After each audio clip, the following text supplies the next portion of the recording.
Okay po, magandang araw na muli sa inyo mga minamahal.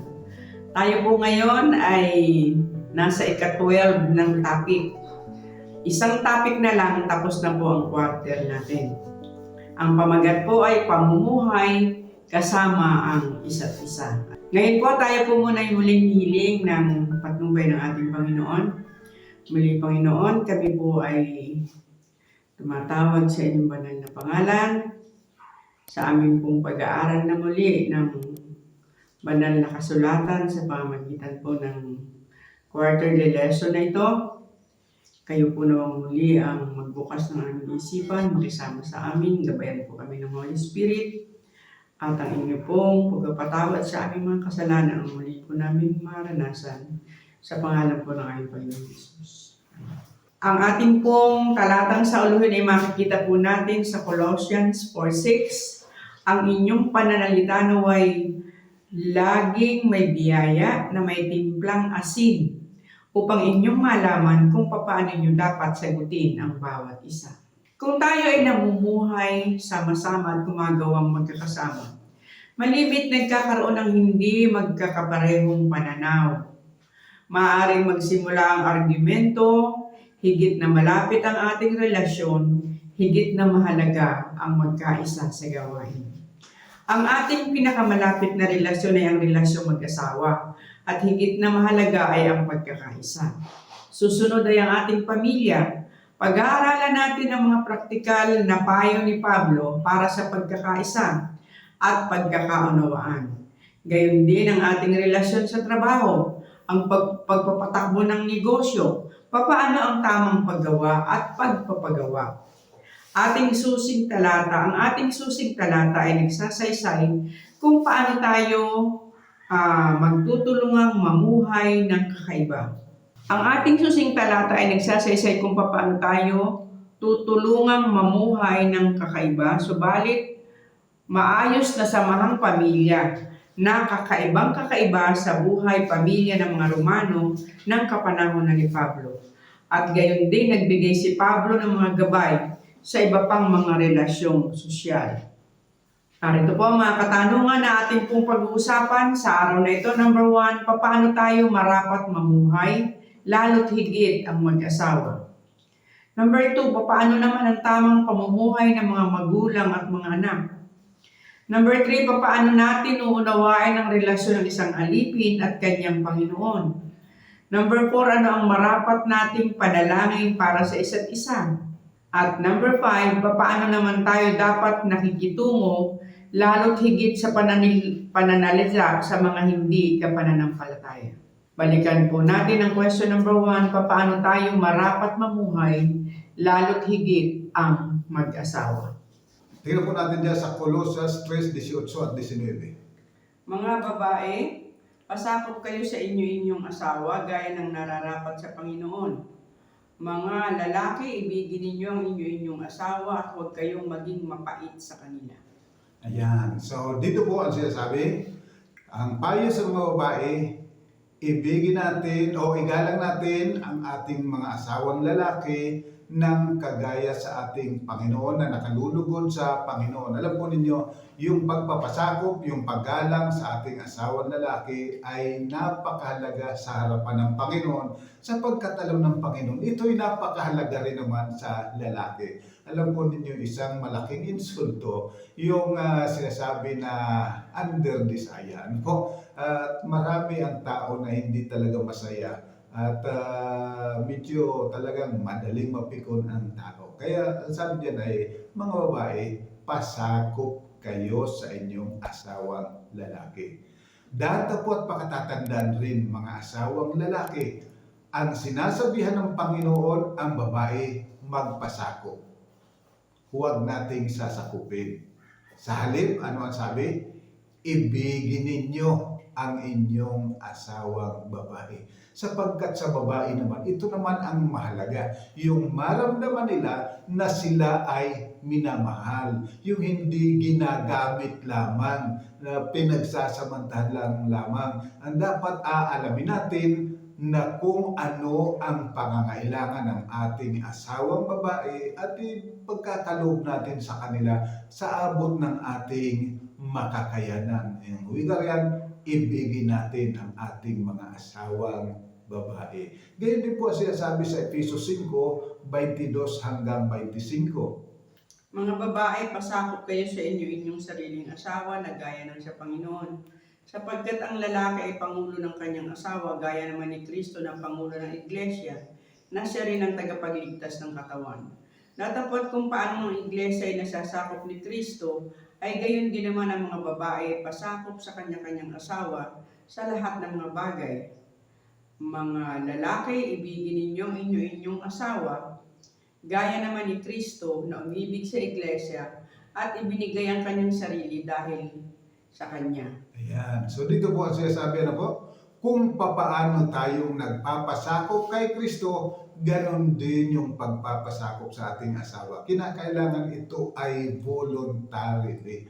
Dahilan sa pag-ibig, dahilan sa pagmamahal. Kung papaano tayong nagpapasakop kay Kristo, sapagkat minamahal natin siya, iniibig natin siya, ganon daw po ang gagawin ng mga babae. At ang mga lalaki naman, ang sinasabi riyan, ay magi naman tayong katulad ni Kristo kung papaano niyang minamahal ang kanyang iglesia, na ibinigay ang kanyang sarili upang maiharap na walang kapintasan, walang dungis ang iglesia. So ganun din naman po ang gagawin natin sa ating mga asawang babae, na ibigin natin, mamahalin natin at gagawin natin ang lahat na maipresenta natin na kaaya-aya, hindi lusyang, hindi lusyang, hindi yung may bukol sa mukha, hindi yung may galos, kundi maganda. Yun po ang sinasabi sa mga asawang lalaki. Tingnan pa po natin sa talatang 33, ano ang sinasabi? Gayunman, umibig naman ang bawat isa sa inyo sa kanya-kanyang sariling asawa, gaya ng sa kanyang sarili, at ang babae ay gumalang sa kanyang asawa. So ganun po ang sinasabi, kung papaano iniibig ni Kristo ang iglesia, ganon natin iibigin ang ating sarili. At tatanda po, sariling asawang babae. Napakahalaga po ng mga turo na ito at aral na kinakailangan gagawin natin yung ayon at katulad ng paglilingkod sa Panginoon at katulad ng paglilingkod ng Panginoon sa iglesia. Andyan yung pagmamahal, andyan yung pag-provide, andyan yung pag-care. Okay, ngayon po sa question number 2, paano naman ang tamang pamumuhay ng mga magulang at mga anak? Ayan, napakahalaga naman po nito, yung tungkulin ng mga magulang at ng mga anak. Tingnan po natin sa Kawikaan 22:6 pagkatapos talatang 15. Turuan mo ang bata sa daan na dapat niyang lakaran, at pagka tumandaman siya ay hindi niya hihiwalayan. Ang kamangmangan ay nababalot sa puso ng bata, ngunit ilalayo sa kanya ng pamalong pangsaway. Ayan, so ano po ang sinasabi? Kinakailangan turuan natin ang bata sa marapat niyang lakaran, upang kung tumandaman daw sila ay huwag nilang hiwalayan ito. So kinakailangan ituturo po natin yung tamang daan. Ibig sabihin, i-guide natin sa tamang pamamaraan ng pamumuhay ang ating mga anak. At tatandaan, yun daw pong pamalong saway, rod of discipline. Ano ba ang ibig sabihin nun? Kinakailangan ba talaga tayo may pamalo?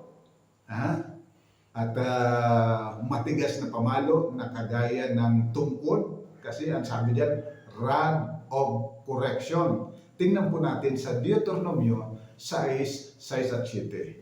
At ang mga salitang ito na aking iniuutos sa iyo sa araw na ito ay isa sa iyong puso, at iyong ituturo ng buong sikap sa iyong mga anak, at iyong sasalitain tungkol sa kanila pagka ikaw ay nakaupo sa iyong bahay, at pagka ikaw ay lumalakad sa daan, at pagka ikaw ay nahihiga, at pagka ikaw ay bumabangon. Ayan. Dito po ang tinutukoy pala na rod of discipline ay kinakailangang matatag, nakikita sa ating buhay. Yan ay consistent, ha? Hindi nakikilo, hindi napuputol, tuloy-tuloy. Consistency is the key. Yun po ang tinutukoy rito na gagawin natin sa pagtuturo, sa pagdidisiplina sa ating mga anak. Kinakailangang nakikita sa ating buhay kung tayo may nakaupo, tayo'y nakatayo, tayo'y naglalakad, saan tayo pumunta, makita ng ating mga anak na consistent ka sa iyong sinasabi, consistent ka sa iyong itinuturo, ipinamumuhay mo yung iyong itinuturo. Mahirap po kasi nasasabihin mo, ayaw ko na nagsisinungaling, pero pagdating ng kolektor, sabihin mo, wala ako. Yun po yung sinasabing rod of correction, dapat consistent tayo. Pag sinabi mong hindi tama yung nagsisinungaling, huwag kang magsisinungaling. Ha? Kapag ka sinabi mong hindi tama yung tatamad-tamad, ay kinakailangan makitang ikay hindi tamad sa gawain.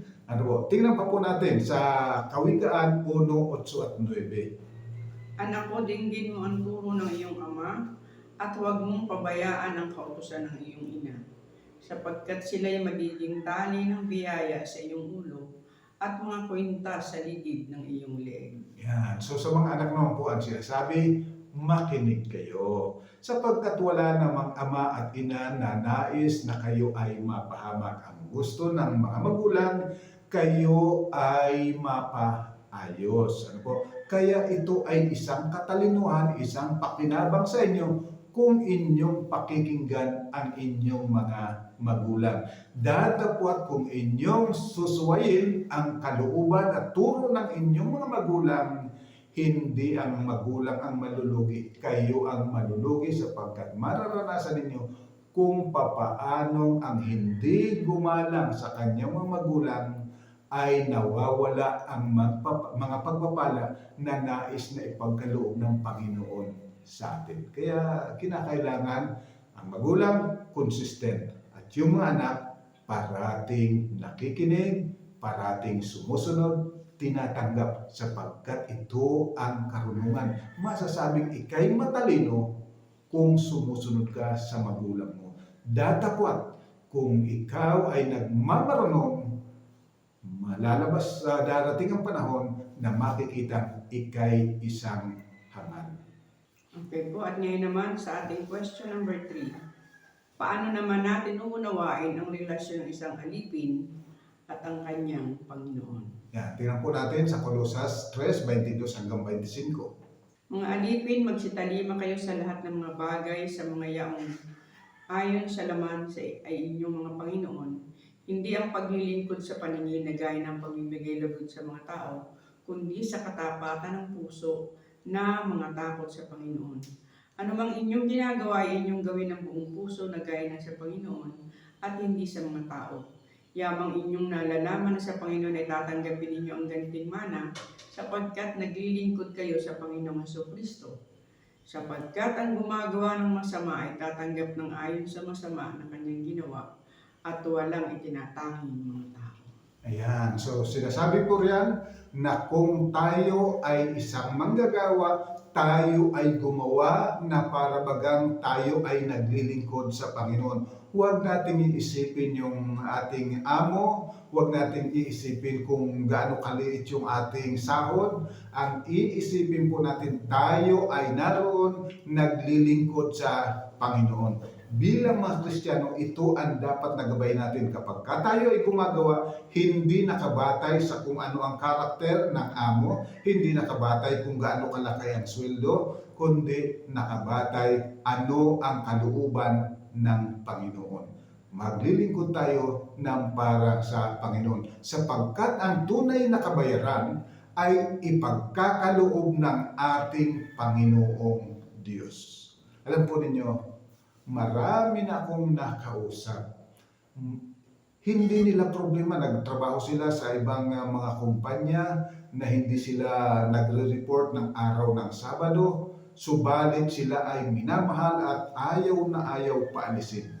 Datapot meron naman na gustong-gusto na ng amo na umalis na nga kasi hindi nila nagugustuhan yung trabaho. So, ibig sabihin mga minamahal, ang ating tagumpay hindi sa ating galing, hindi sa ating kakayanan, kundi kung papaano nating ginagampanan ang ating mga tungkulin. Ito ba'y ginagawa natin dahilan sa pag-ibig? Pag-ibig sa Panginoon, pag-ibig sa ating kapwa, yan ang batayan ng kalangitan. So, kung ikaw ay isang manggagawa, gumawa ka na nasa puso ang iyong paggawa. Huwag mong iisipin, ang liit naman ang sweldo, ang sungit-sungit naman ang aking amo, hindi yun ang mahalaga. Ang mahalaga ay ikaw ay anak ng Diyos. Kaya ikaw ay magtatrabaho bilang anak ng Diyos. Sapagkat ang Diyos nakikita ang lahat at siya ang magbabayad sa iyo ng tamang kaupahan sa iyong mga pagsusumikap at pagtitiyaga. So, sa mga manggagawa, ito po ang pakakaisipin natin. Tayo ay hindi naglilingkod dun sa ating mga amo. Naglilingkod tayo sa ating Panginoon. Kaya marapat gagawin natin ng buong puso, ng buong lakas, ng buong kakayanan natin sapagkat tayo mga anak ng Diyos at dapat mahayag na tayo'y gayon nga. At ngayon naman po sa ating question number 4, ano ang marapat nating panalangin para sa isa't isa? Yan, tingnan po natin sa Kapitulo 4, talatang 2 hanggang 4. Manatili kayong palagi sa pananalangin na kayo'y magpuyat na may pagpapasalamat, na tuloy idalangin din ninyo kami. Nabuksan sa amin ng Diyos ang pinto sa salita upang aming salitain ang hiwaga ni Kristo, na dahil din dito'y may mga tanikala ako, upang ito'y aking maahayag gaya ng aking nararapat na salitain. Magsilakat kayo na may karunungan, sana nga sa labas na inyong samantalahin ang panahon. Yan. So sa pakikitungo sa iba, dapat makita na consistent tayo sa ating doktrina at sa ating trabaho. Kinakailangan tayo maging consistent din sa pananalangin. At dalangin natin na tayo'y magkaroon ng pagkakataon na makapagsaksi. Parati natin doon isipin, Panginoon, paano ba ako maaaring makapagdala ng pabalitang ito sa mga nakakasama ko? At yung iba, idalangin din natin ating mga kapatid na sila rin ay magkaroon ng pagkakataon paano maihayag ang pabalita ng kalangitan. At napakahalaga, idalangin natin na tayo ay magkaroon ng karunungan, katalinuhan sa tamang pagsagot sa mga katanungan. Kung tayo ay tinatanong patungkol sa ating pananampalataya na may pagka-pilosopo, huwag tayong sasagot na isang pilosopo. Iisipin natin, paano ba maluluwalhati ang Panginoon? Kaya marapat po idadalangin natin yun. Para sa ating sarili, para sa ating mga kapatid. Consistent, idalangin natin na tayong lahat ay mabuksan ang pinto paano tayo makakapagsaksi at paano tayong sasagot sa mga tanong sa atin na makita nila ang katotohanan sa ating mga sinasabi at sa ating mga ginagawa. Napakahalaga po yan. So, prayer consistently. Pray without ceasing. Yan ang sabi ni Pablo. Yan po ang ating kinakailangan. At ang ating parating idadalangin, papaano tayo makakapagdala ng mensahe. Pangalawa, papaano tayo sasagot kung tayo ay sinasalungat o kaya naman kung nagtatanong na talagang walang kaalam-alam yung tao. Huwag sana tayong sasagot na yung nakaka-insulto.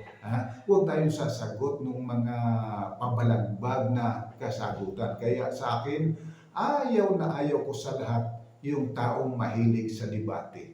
Kasi sa debate, hindi ka nag-iisip ng tamang pagsagot, kundi kung paano kang sasagot na kung hindi mainsulto yung iyong kausap, ay madaig mo siya.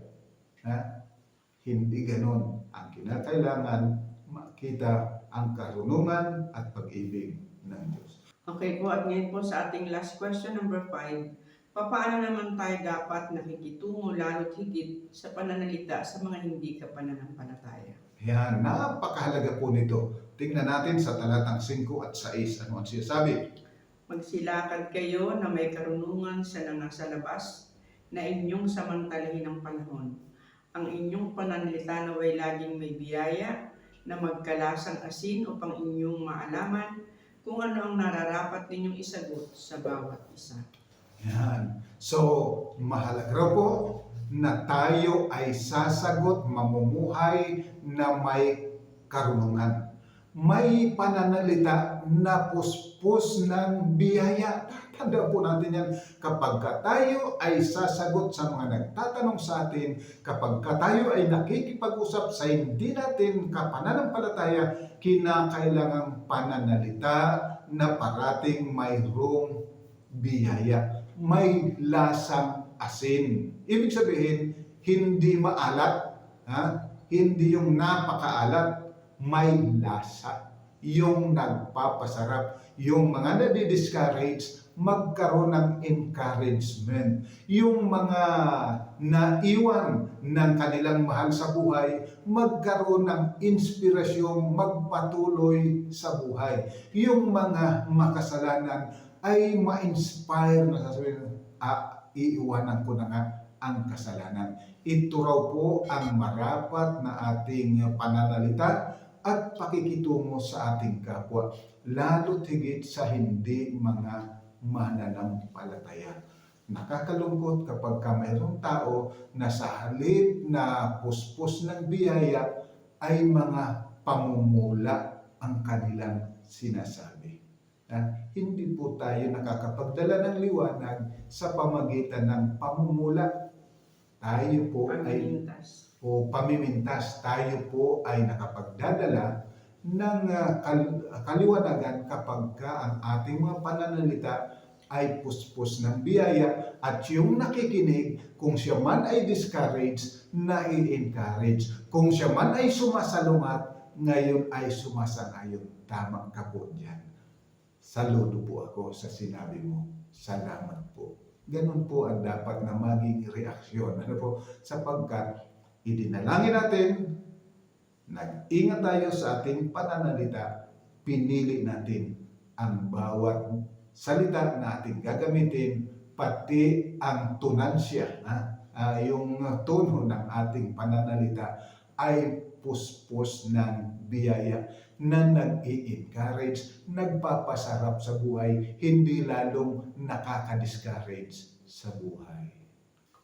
At dito po natatapos ang ating talakayan. Iiwan po namin sa inyo ang mga summary ito ng ating mga pinag-usapan. Number 1, sa mag-asawa, marapat iniisip ang nagpapaligaya sa partner, hindi kung paano pasayahin ng partner.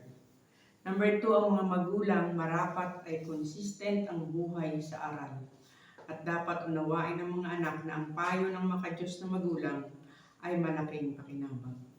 Number 3, ang paglilingkod ng tapat at nasa puso ay kalugod-lugod sa Panginoon. Number 4, mahalaga na tayo ay magdalanginan sa isa't isa upang tayo ay makapagsalita ng tama at may karunungan. Number 5, ang pananalita ng isang lingkod ng Diyos ay dapat nakakapagpalakas, maging ito man ay pagtutuwid sa pagkakamali.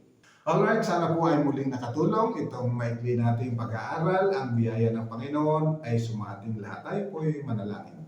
Ama po namin banal, kami po ay muling lumalapit sa iyo na nagpapasalamat, nagpupuri sa iyong kabutihan. Salamat po sa mga payong ito na marapat naming maisakabuhayan. Tulungan po nawa kami ng Banal na Espiritu na ito ay lagi naming maalaala upang kami po ay maging asin at ilaw ng sanglibutan at maging inspirasyon sa ibang nawawala na ng pag-asa sa kanilang buhay sa sanglibutan ito. O Amang Banal, ipagpatawad po nawa ang aming pagkukulang pagkakasala at parati kaming paalalahanan na marapat kaming magsasalita bilang mga anak ng Diyos, bilang iyong inatasan na magdala ng pabalita ng kalangitan sa sangkatauhan, sino man sila. O Amang Banal, salamat po sa pagpapatawad mo sa aming pagkukulang at pagkakasala. Muli po naming hinihiling ang iyong mayamang pagpapala para sa bawat isa sa amin, sampu ng aming sambahayan at ng buong iglesia. Iyo po nawa kaming samasamahing palaguin sa kapangyarihan ng Banal Espiritu at sa biyaya ng aming Panginoong Jesus. Amen. So mga minamahal, hanggang sa susunod po, tayo ay magsama-sama sa pag-aaral ng salita ng Diyos. Huwag kaligtaang i-share ang mga pag-aaral na ito. Salamat po and God bless.